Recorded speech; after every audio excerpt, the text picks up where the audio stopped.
faux Ebi.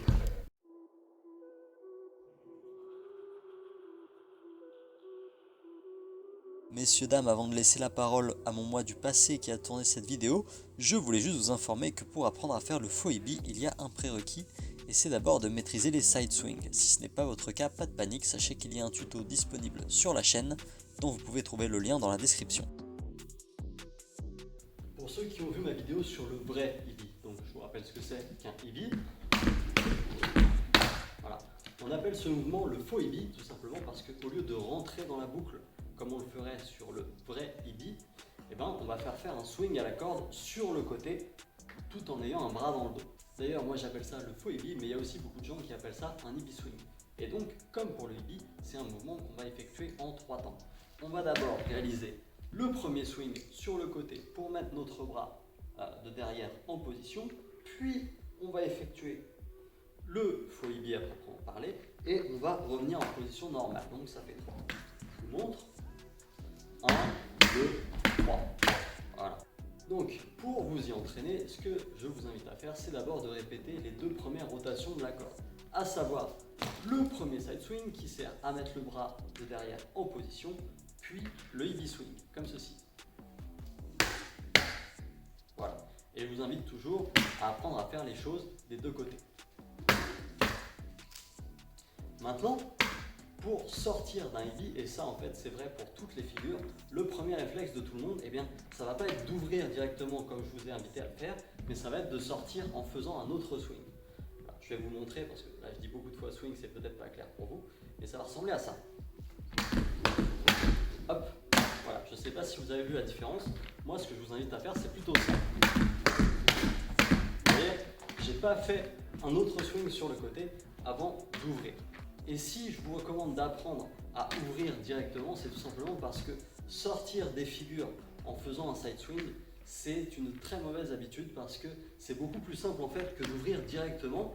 Et du coup, si vous commencez à essayer de faire des enchaînements, eh ben, vous allez vous rendre compte que vous mettez des side swings partout parce que vous êtes incapable à la fin des figures de revenir en position normale. Ça a été mon cas sur le Ebi et notamment aussi sur le mic release.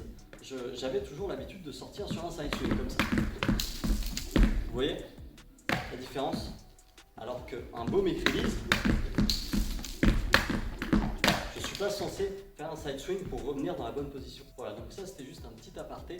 Maintenant, pour en revenir aux progressions du faux Ebi, une fois que vous êtes à l'aise pour faire les 2 premières rotations de la corde, pour vous entraîner à ouvrir, vous n'allez pas vous entraîner à sauter directement, ça risque d'être un petit peu compliqué pour vous au départ, mais vous allez vous entraîner à faire ce qu'on appelle un toe catch.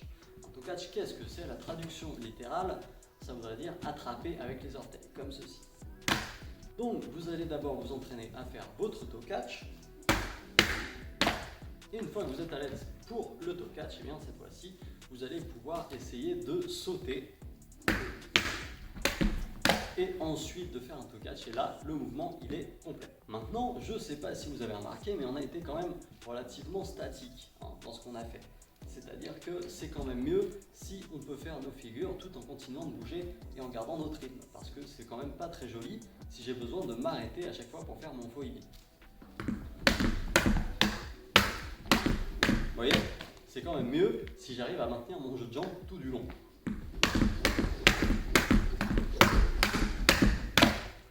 Donc, ce sera certainement plus difficile pour vous au début de maintenir votre jeu de jambes et de faire le mouvement en même temps parce que votre cerveau il va avoir 2 fois plus d'informations à gérer, mais c'est le but à la fin. Voilà, maintenant que je vous ai donné toutes les clés pour apprendre à faire un faux Ebi, petit bonus pour ceux d'entre vous qui savent faire le vrai Ebi, je vous rappelle qu'il y a une vidéo sur la chaîne pour apprendre à faire ce mouvement-ci. Eh bien, je vous avais appris à sortir du Ebi en ouvrant directement. Alors oui, je sais, je vous matraque l'esprit avec ça, mais c'est important. Donc, je vous avais appris à faire votre Ebi comme ça. Voilà. Et bien, maintenant que vous savez faire le faux Ebi, vous allez pouvoir apprendre à sortir du Ebi, non pas directement en ouvrant, mais en faisant un faux Ebi. Alors oui, je sais, je dis beaucoup de faux Ebi. Essayez de suivre, je suis désolé, je ne peux pas faire autrement. Donc, ça va ressembler à ça.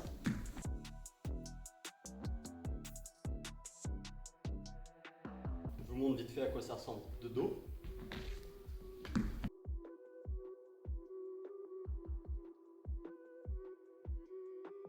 Et bien entendu, l'objectif à terme, c'est de savoir faire les choses des 2 côtés.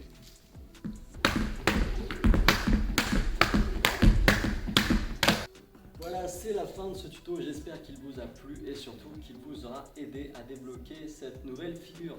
Si vous avez des questions, vous pouvez très bien me laisser un commentaire ou m'envoyer un message sur Instagram, je me ferai un plaisir de vous répondre. Et sur ce, je vous dis à la prochaine et à bientôt pour une nouvelle vidéo. Salut!